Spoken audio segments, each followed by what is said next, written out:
வணக்கம் நண்பர்களே, நான் உங்கள் நித்திலா பாலாஜி. எல்லாரும் எப்படி இருக்கீங்க? ஈசன் அருளால் எல்லோருக்கும் எல்லா வளமும் நலமும் கிடைக்கட்டும். திங்கட்கிழமை சிவபெருமான் நமக்கு என்ன சொல்கிறாங்க அப்படின்னு பார்க்கலாம். சில ஹெல்த் இஷ்யூஸ்னால ஒரு 2 வாரமாக வீக்லி ரீடிங் கொடுக்க முடியல. நிறைய பேர் மெசேஜ் பண்ணி கேட்டிருந்தீங்க. தேங்க்யூ. இந்த வாரத்துலேருந்து வீக்லி ரீடிங் வர ஆரம்பிச்சிடும். பர்சனல் ரீடிங் அப்பாயின்மெண்ட்ஸ் ஒரு சிலர் கேட்டுகிட்டே இருந்தீங்க. என்னோடய டீம் மேடம் அவைலபிளாக இல்லைன்னு மெசேஜ் போட்டிருந்துருப்பாங்க. But repeated messages and calls வர்றதா சொன்னாங்க என் டீமில். இன்னும் ஒரு 15 டேஸ் பொறுத்துக்கோங்க. கொஞ்சம் இன்னும் ரெக்கவர் ஆனப்போ தான் நான் பர்சனல் அப்பாயின்மெண்ட்ஸ் கொடுக்க முடியும். ஸோ அது வரைக்கும் பொறுமை காக்கவும். இப்போ நம்ம ரீடிங்குள்ளே போகலாம்.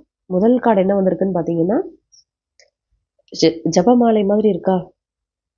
சிவனோட மந்திரத்தை அடிக்கடி நீங்கள் உச்சரிக்க, அதாவது ஜபம் செய்ய நீங்கள் கேட்டது கிடைக்கும், நினைத்தது நடக்கும். எல்லாத்தையும் தாண்டி இது ஒரு கவசமாக உங்களுக்கு அமையும்.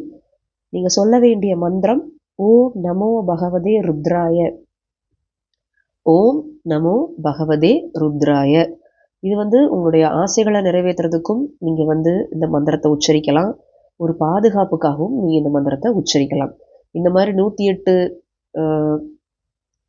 மணி உள்ள மாலை உங்ககிட்ட இருந்தால் அதை வச்சே நீங்கள் பாராயணம் பண்ணலாம்.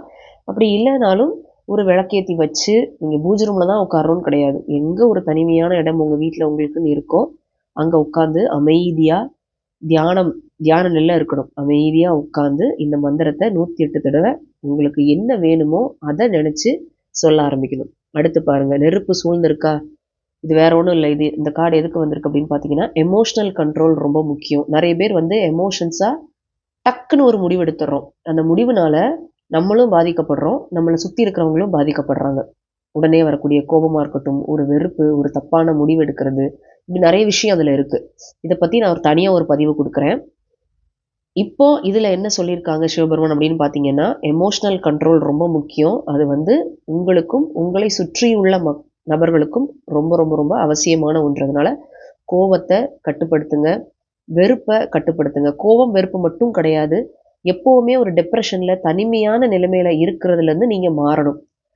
இந்த ரீடிங்கை கேட்டுட்டு இருக்கிறவங்க உங்கள் வீட்டில் யாராவது இப்போ கொஞ்ச நாளாகவே ஒரு மாதிரி பிஹேவ் பண்ணுறாங்க, இல்லை தனிமையை விரும்புகிறாங்கன்னா, உளவியல் ரீதியாக அவங்க என்ன பிரச்சனையை சந்திச்சுட்டு இருக்காங்கன்றத கொஞ்சம் தயவு செய்து பாருங்கள். சிவனோட அருள் எல்லோருக்கும் எப்போதுமே இருக்கும். ஓம் நம சிவாயா. இந்த பதிவை பார்க்குற எல்லாருமே ஓம் நம சிவாயான்னு கமெண்ட் பண்ணுங்கள். நன்றி அன்பர்களே.